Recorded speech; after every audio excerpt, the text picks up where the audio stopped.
Welcome to Mothers in the Middle. This is our first episode from our first season. Today's guest is Rehana Malik. She is the definition of a community builder. She is the founder of When African Women Talk, and she does not just talk sisterhood, she walks the walk with every room she walks into. This episode is extremely edifying. Rehana is the big sister we all wish we had. Looking forward for all of you to have a listen. Let's get into it. Okay, we are on.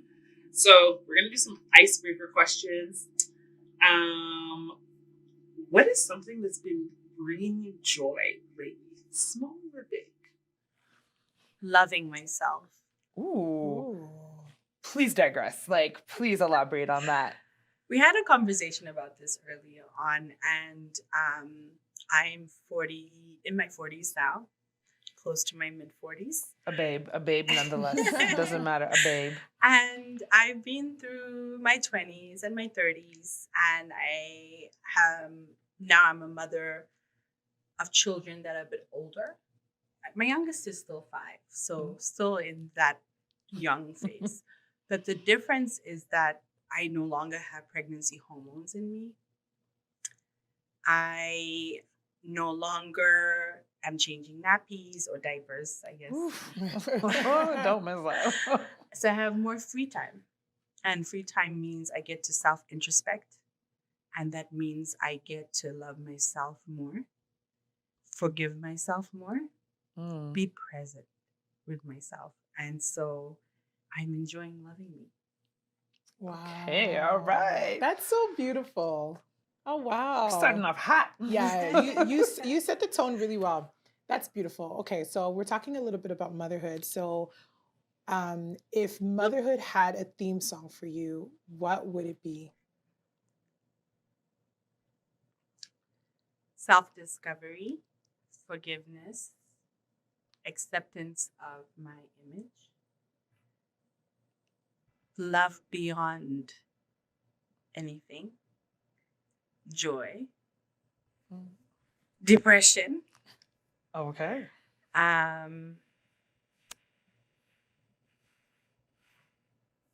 loss. Wow.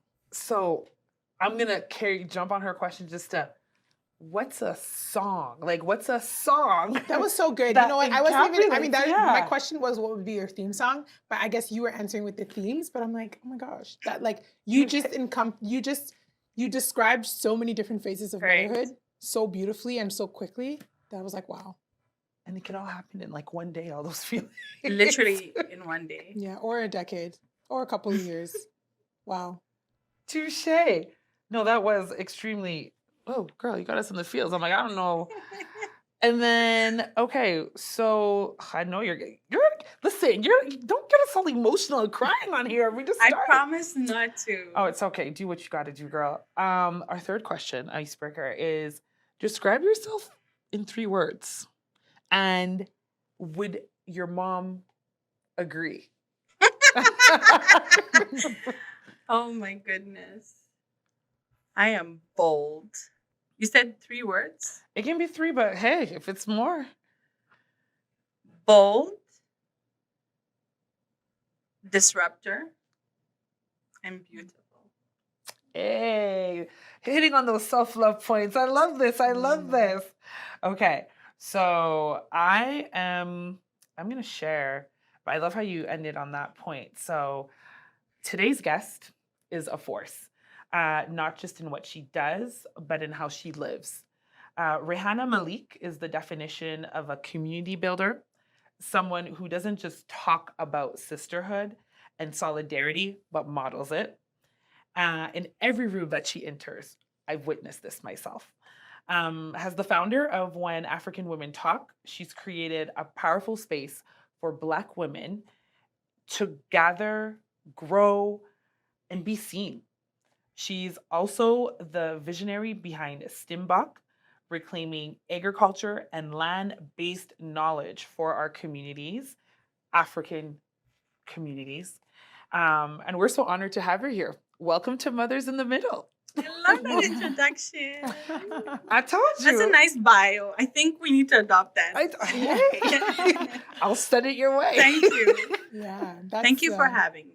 Oh, thank you for being here with us. We should have like the round of applause, honestly. Yeah, honestly, I just feel like I'm already like, ooh, okay, emotions. Get it in, girl. Yeah. Wow. Okay. So that was a big bio. I had the chance to meet with you and like talk to you a little bit before we started doing this filming. And I've been very interested to know a little bit more about When African Women Talk. So can you tell the viewers as well, what is the heart behind When African Women Talk? What led you to start this? What did you think or what did you see that was missing? And like, what did you want to create or what do you still want to create with When African Women Talk? So many questions. Yeah, I know. This is like one question in like five or five questions in one. I know. I am an immigrant woman. Mhm. And when I moved to Canada, I felt alone. And so I won't say Canada we generally say Canada, but when I moved to Edmonton, Alberta, Yeah. I felt alone. I mixed with people within the circles that I was introduced to. Everyone has circles that they come into, whether it's your church or your family or the country that you're from. Yeah. And it's very siloed. And as I looked around, I had similarities with a lot of women in the group or people I had conversations with. Yeah. But I also felt there was a gap. And for me, the gap was, where are the women that want more? Where are the women that are doing business? Where are the women that are having conversations about change and self-love and elevation? Are we really all just working 9 to 5? And are we really happy with that? And for me, I just was looking for just elevated conversation, elevated women.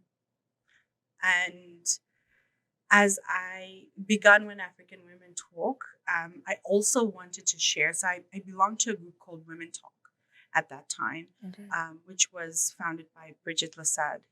And hi, Bridget. Love Bridget. And in that room, there were women of different ages. It was a diverse room, predominantly diverse in age, but predominantly Caucasian. Yeah. And when I walked in this room, I felt like, oh my goodness, I won't belong. They're going to see how Black I am. I'm not in the mood to code switch. And as I sat in that room, I actually felt I didn't need to. I was me. Because these women were older. And so they weren't code switching. They were just themselves. And they were just genuinely interested in who I was. Yeah. And I realized that I had the biases. So I was being racist. I was being ageist. I was, I was checking all those boxes. All the ists. Yeah. And so I was like, I wonder if there are other women like me. But then in that room, what did start happening over time, because we would meet once a month, once a month, we would have different women sharing their stories in that room. And these are diverse stories. I realized in the room that we all had similar stories as women in general. We all deal with sexual abuse. We all deal with inequality in different forms, whether we're white, black, green, blue. Women deal with the same issues. And so when I realized that, it made me feel equal. It sounds sad, but literally I realized we've all come through the same stress. But then people would still say, oh my goodness, you're African, you speak so well. Oh my goodness, you're African, you look so good. Oh my goodness, you're African, you're educated. And it wasn't in a bad way, but I realized they just never had the opportunity to meet women like me. And I would say there are actually quite a few women in the city like myself. I am not an anomaly. And I said to Bridget, I remember when Alberta declared Black History Month as official. I said, let's throw our first Black History Month event. And she's like, for sure, let's call it Women Talk Africa. And because I'm African, immediately that was the first thing. And let me tell you, sis, just calling it that was a huge learning curve, because I realized I'm a representation of Black women, but not African women alone. And so I had lots of people say, well, what about Caribbean women? What about Black women? And then the ACB community is not represented in that name. And so as we created this program, I was so intentional that there was a Caribbean story, that there was a story about Black Canadians, a story about immigrant women, the story about an African woman born here, like all the different, within our communities, it's just such diversity. Yes. And I think we don't know that even as Black people, and other people don't know that. Yeah. And so I think that's what we birthed at Women Talk, and that's what we had birthed. So even when you say what was the intention was just looking for like-mindedness. Yeah. And out of that, so many other things came. And from there, it's just morphed into something else. So if you were to ask Rehana in 2018, is this what you visioned? To be honest, no. No, okay. But over time, it has now turned into a space where we amplify the voices of Black Canadian women. Yes. We're predominantly in Alberta. We do concentrate in Alberta, and our biggest membership is in Edmonton. We have people in Calgary. But we are representing all Black Canadian women in one way or the other. Yeah. And the diversity that exists within the Black community is very important for me, even though our name does say When African Women Talk. Members in Red Deer. Yes. And I do claim you. I know. Like a lot. One of these things that we value the most when we decided to do this podcast as sisters is community, but like real community. Because I feel like there's performative community. Yeah. What have been some wins for When African Women Talk? And what are some challenges, that you've had to go through when, you give birth to something like this? I'll start with the challenges. Okay. The biggest challenge is always funding, or access to funding. And funding for me, I've grown this without any funding per se. The biggest funding we've ever got was from the SBCCI grant through Africa Center, which was a great addition. That's, I think, the couch you're sitting on right now is thanks to that. Thank you. But access to funding is one of the biggest issues. And my challenge is really from within our community, not even from outside. You put something out there and you say, let's support this, and we sit and we wait for someone else. We wait and wait. I just want you to, because I know we're just scratching the surface, but I really would love to allow just to follow with just a question within that question. Yeah. Can you give some examples? You don't have to name names, but I mean, give some examples, because I think one of the things that we would love to do with this project is change the narrative. And sometimes people need to know how. They don't know how. Like practically. Mm-hmm. Practically. Yeah. So within our community, I believe we have such wealth. Yes. And we push the narrative that we're poor and we're impoverished, and we're not. The immigrant community does have a lot of barriers, for sure. We have barriers when it comes to equitable wage. Yeah. We have barriers when it comes to job access. We have barriers to promotions and opportunities. I agree. But at the same time, we have opportunities because we still earn money here. Yeah. And we, for some reason, have not learned to give back to our community. We're very ready to give back to the church in exchange for God's gifts, Mm-hmm. or in exchange for something else, someone will do for us. Mm-hmm. And that has been the biggest challenge. I've literally watched people join When African Women Talk thinking it will have access to more funding, Mm-hmm. and not genuinely wanting community. Yeah. And so we have this mindset of not being able to give back. So we even join things. Another thing is we join things, but we're not willing to give time to grow this community.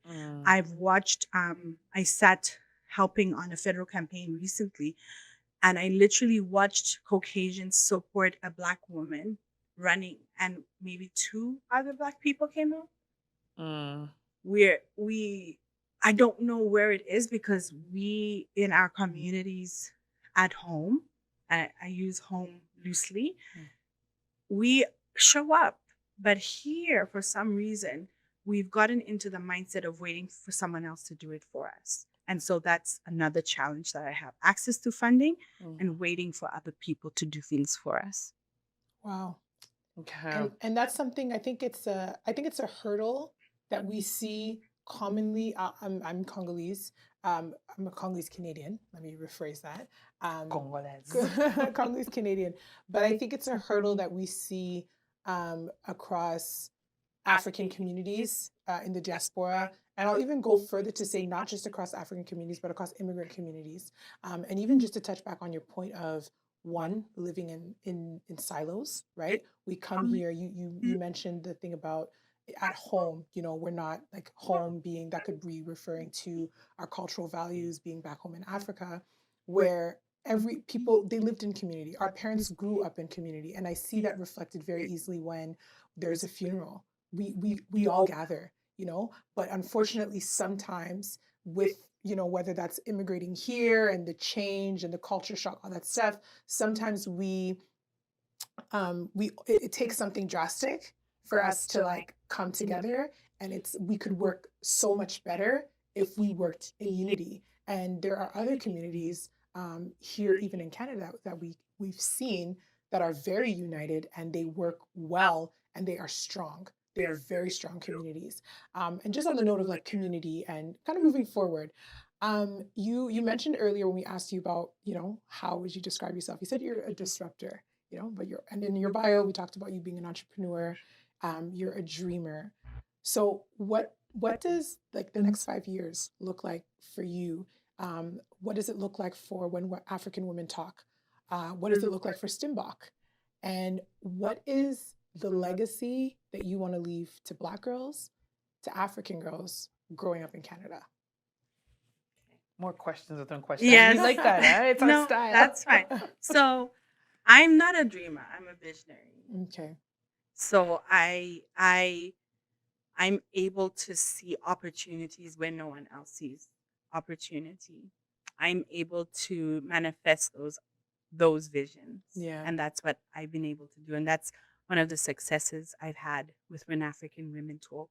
Was out of one event, we've grown a membership of 150 women. We have a WhatsApp group of, I think, about 300 women. We have a fellowship. I just received our Q2 report. Our magazine had 10,000 views. That's amazing. The last issue, our second issue, had 10,000 views. And that blew my mind that 10,000 people are accessing this magazine and reading it.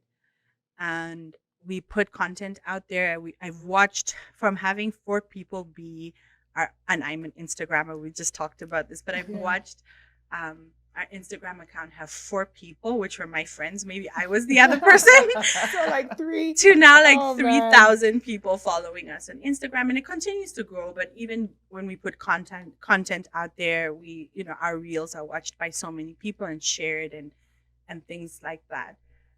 One of the biggest successes has been this hub being able to actually find a space that is able to support Black women and Black people that live in Edmonton in their businesses, in their visions, in what they're doing. Having a space has allowed us to meet with members every week. We meet different members that come in with their different issues, or where they have barriers, or if they need support in any other way. So we've been able to literally meet those needs. That's amazing. Another success is, I think the branch, when I counted it, has been our 15th successful event we've thrown since our inception. Wow. And I'm really proud of that. I'm proud that we have been able to create a space of excellence Yes. for Black women and a representation of excellence and what it looks like to see Black women thrive, look beautiful, and show up Mhm. in a very positive way. Yes, because there's not always the positive images of us Black women. Yes. So I love that you said that. Yeah. And so I love celebrating these wins. So what would you, no pressure, but like, what do you have in store for like the next 5 years? Yes. So next 5 years, From a visionary lens. The dreaming forward. That's what I meant to say when Yes. I asked the question, but I think I No reworded worries. it. So for the next 5 years, I would love to see hubs like the one we have here in other cities in Canada. And I would like to see us become a bit more global. And when I mean global, we have a very big, for example, Nigerian fellowship. We have a very big Ugandan fellowship and Tanzanian fellowship. Like we have, those are the biggest communities that follow us and are members. And I would love to see us be able to open chapters or projects in those countries to support people there. Just being able to, some kind of exchange. So I'd give you an example. I was in Nigeria in April this year and I had a conversation. I won't get into big details because I can't really divulge most of it, but I had a very high level conversation about how do we connect the women that are here with the women that are there that are doing trade. And we spoke about things like, on a daily basis, Nigerian women are sending food over, they're selling it here or they're selling clothing and vice versa. There's this exchange but no one is formalizing this level of trade or recording it and show, like, this industry is worth billions of dollars and we're not talking about it. Skincare. Yeah. We have skincare moving from here, skincare moving from there. We're talking about vitamins, just, like so many things that are moving, but nobody's recording them. I would love to see when African women talk, just playing at a slightly different level where we are actually having these exchanges, like either creating a conference or a platform so that we can formalize some of these exchanges. So whether it's digital exchange or you have women that are on one side of the fence that are tech savvy, that know how to create apps, that can do this, be able to provide solutions for women here, where women here are able to provide XYZ for women there. And at the same time, being able to give back to community. So there's some CSR that is going on, whether it's in Canada and on the continent or in the Caribbean or in South America, wherever Black women are living, that is important, that we are actually contributing. So that for me is the vision of where I want to see. That's the global vision of where I want to see when African women talk. A sisterhood that has impact, that has solutions for Black women globally.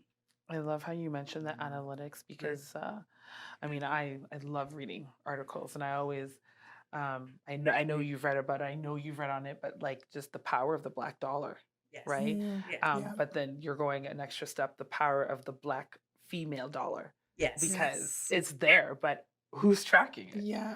And to my next question is, how can people get involved with When African Women Talk? You did touch on it a bit for, the struggles, the pain points. Right. But what are ways that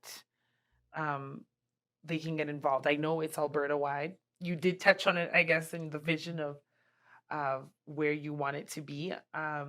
So do you do envision this being global, not just Canada wide? Because that was my question, but more so, if I'm listening to this podcast today or watching it on YouTube, how can someone actively get involved, whether they're here or wherever they are? Right. and they're like, oh my God, Rehana, I want in on this, girl. So right now, today I actually received an email from a woman that's in politics she's Kenyan but lives in London. Very interesting. London, Ontario, or No, London, London, UK? UK. Okay. And saying, she'd love to get more involved. We are working on trying to create a global membership that will allow women who feel they identify with our brand and who we are to participate. That's something that is to come. But for now, we do support women in Alberta. Mhm. And the reason why we have concentrated in Alberta is I have my grandmother's voice at the back of my head saying, girl, if you can't sweep your backyard, don't go sweep anybody else's backyard first. Okay. I love that. Right? And you need to take care of your home first, have a solid base, have a foundation before you can support other people. And that's what we're doing now. So our membership is online. We have 3 levels. We will be introducing a student level very soon for women that are students and a younger demographic to come participate. And so you have the community membership. We have an executive membership, and then we have a legacy membership, which that is by invitation only. Okay. And all the details of what those memberships constitute or what they're for and who they're for is on our website, which is www.whenafricanwomentalk.com. Mm-hmm. And all the information is there on membership. But you can join our WhatsApp group. Okay. And you if you feel aligned to join us, you can join our WhatsApp group, come suss it out, or just come to an event, come feel what it's like and see if it's for you. Because not every room is for everyone. Not every vibe is your vibe. And I that's what I always tell people. You need to come to a space and see if this space represents you, represents your values, is aligned with who you are and your personal brand, and then get plugged in. So even though people send me membership applications, we wait before we get to know a person before we let them into the group. Okay. But I love that you said you wait for them to see if it's an alignment. Yes. For them. That's really good. Wow.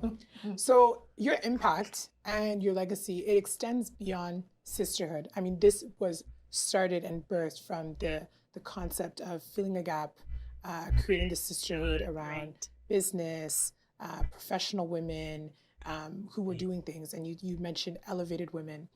So now you're involved in agriculture through Stimbok. So can you talk a little bit about that? And why is it important for you to be specifically involved in agriculture for Black families, Black children? So Stimbok is an international development company. Okay. And we focused on renewable energy and agriculture. Okay.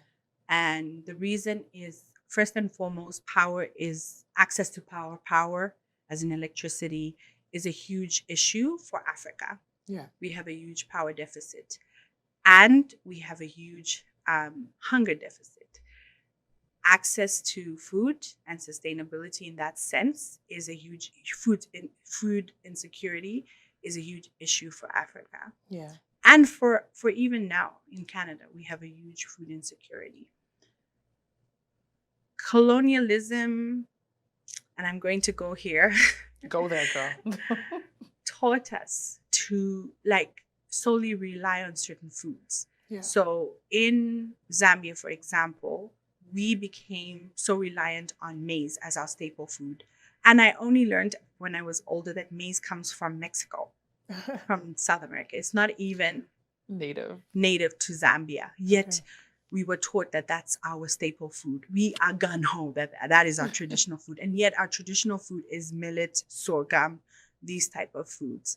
And one of the things that we're doing at Stimbok is first and foremost trying to educate people about food sustainability. Growing maize is very, very hard on our soil. It requires huge amounts of fertilizer that is not even natural for our soil. Okay. And it leads to that food insecurity. So that's first and foremost some of the things we do to teach people. about what is the best food for you, high GI food, so the glucose index food, low glucose index foods. And so trying to make people understand that they have options. The second thing is being able to impart knowledge that you don't actually have to walk into a store to buy all your food. You can literally grow your food for yourself. So you can have 5 chickens that produce 10 eggs, and those eggs can sustain your family, or they can grow more chickens that you can give to your neighbors, and the cycle can go on, and yet your chickens will have waste. They poop right there, and then you can move the chickens along and till the land and grow your cabbages there. It's a whole cycle. So sustainability is one of the biggest things we push. So that's on a very small scale of teaching people just about the land and unlocking and breaking down those barriers of what colonialism taught us about food and access to food. So that's our CSR in a way. But on a bigger level, what we do is we do not have enough fertilizer, for example, in Africa. We import our fertilizer from, so I should say Southern Africa. Okay. So we import a lot of our fertilizer from Egypt or Europe. Okay. Or other countries, basically. That's very costly. So Stimbok has been working on one is how do we get organic fertilizer into our mainstream, and 2, how do we continue to supply fertilizer to these different subsidies, different countries, in order to meet those gaps so we can grow the food that we need. So that's our agriculture focus for now.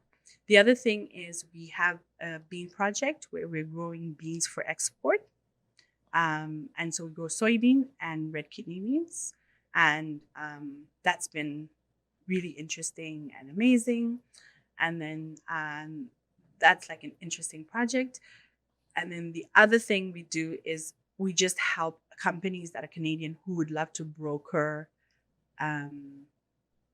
or do projects in Africa that we are familiar with, and make sure we can maybe make those connections or introduce them to the right people. Because you can't do business in places where you don't know people. You will lose your money.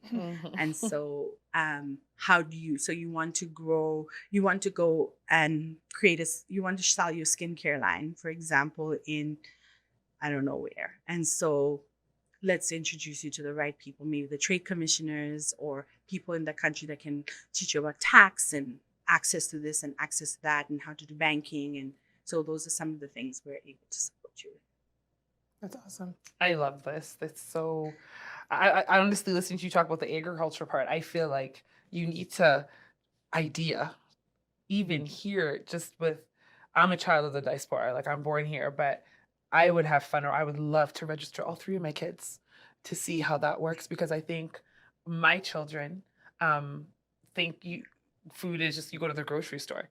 They don't actually realize, because certain municipalities, like in Red Deer, for example, you can have chickens. I think it's 4 or 6 chickens. Yeah. The city has made it that you can have your own chickens and have your own eggs. And I think it's just so important. It's an important life thing to know. But I'm just saying, maybe something when African women could partner with someone in Alberta, it would be amazing, because access to food grown here. You'll be surprised that there are a lot of Black farmers now in Alberta that are growing food and rearing meat that we prefer. Okay. Yeah. I love that. No, that, like, you touched on the topic. I'm listening to, I'm like, oh my gosh, right now it's the summertime. I would so put my kid in a 1-week camp or even a 2-week camp. They go during the day and learn this. I think it's great. It's brilliant. It's truly brilliant. And I think the thing that's even more amazing, especially with the deficit in Africa, is it's the solution that it brings to communities and eventually to countries. And majority of the people that are working in agriculture are women. They are tilling the land. They are harvesting. It's women. And these women also don't have access to good medicals. They don't have access to learning more about what they're actually doing and developing their skills. Yeah. So those are some of the things that we hopefully are going to. We worked on one project in Cote d'Ivoire on that, like skill building and impact, and there was a tech company that had a software that we would have been able to track, from the time each person that works on the land, you can track their family and their family, whether this person's going to school, who they're paying. But it's a lot of tech. At that time, we were a bit too advanced. I think now would be a great time to relaunch something like that, because everybody has a cell phone now at home, as compared to in Africa, in certain parts of Africa, as compared to before. Yeah. Access to now, fintech is like the norm. Everybody pays. No one even uses cash anymore in Africa. Everybody pays with either M-Pesa or mobile money or whatever they call it. People don't even use cash as much anymore. Wow. Yeah, you just say, oh, how much is it? Okay, sending my money, and they become so used to that. So this is a great time to introduce something like that. Okay. Yeah. Oh, Rehana, I keep talking to you for hours. I just want to listen. So much wealth of knowledge. I want to know, and we're asking this to all our guests, if you could talk to your younger self, finish this sentence. You don't have to be hard on yourself. Ooh, okay. I love that. Do you want to dig into that? Because everything you dig into, I feel it leaves me edified. As an African girl, I was taught that I needed to be the best at everything. And that is, you can be very hard on yourself. I need to look good. I need my clothes ironed. I need to be the best in class. I need to be the best cook. I need to please 10,000 people. And when I mess up, I'm very hard on myself. And in my younger years, I was extremely hard on myself. And now that I'm older, I'm more forgiving of certain things and realize that that's just life. Everybody has a story. Everybody's lives, as we now say. And so I'm less hard on myself. I love this for you, girl. Yeah. I love it. I love that. That's a good piece of advice. Even for me, like listening to you, like I'm a bit younger, so I'm taking that. Yeah, because I really relate to the part that you said in your younger years that you were very hard on yourself. Like I feel that I'm in that phase of my life, so I really relate to that. And in closing, I want to say it's been phenomenal sitting down, Truly. discussing with you, talking with you. I really love your heart for women. I love your heart for Black women. I love your heart for African women. And I think that you are building something really, really solid. And what a beautiful legacy that you're going to leave. Watch out, Forbes. So do you want to tell our viewers where they can find you, whether that's your social media, your website, if they want to connect with you, if they want to get more information about you and the things that you're doing through your business and through your foundation? Thank you for having me. I think it is amazing that you are giving voices to more women that look like us, that are from the diversity that you want to represent, that you are representing. Nothing can be done until we are in action, and you guys are in action, both of you. So this is action, and this is legacy, literally. Because our children get to watch this and our grandchildren can find this one day in an archive somewhere. Oh my gosh. Legacy, is something so important that I think we as Black people forget we possess. If we go back and look back at where we've all come from, we have such strong legacy. Each one of us are from somewhere. And when we immigrate, we lose a part of that. And if you're born here, you inherit that loss.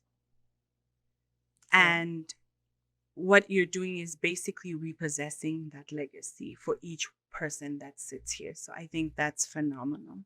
Ooh, Thank you. thank you. Gave me So- feel good. You can find me on social media. I am on LinkedIn. I am on Facebook, although I am so terrible there. But I'm predominantly on Instagram. And it's under my name, Rehana Malik if you want to follow me personally in my personal journey. If you want to follow When African Women Talk, you can find us on When African Women Talk on Instagram, LinkedIn, and Facebook. I think that's all. TikTok too. I'm working on You're it. trying. Working. But we have a website. Email us, engage with us, read our magazine.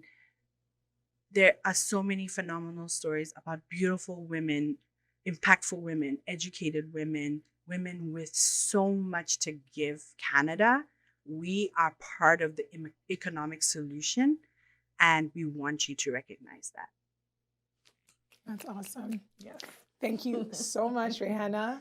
And thank you for joining us. This was Mothers in the Middle podcast. Bye. Bye.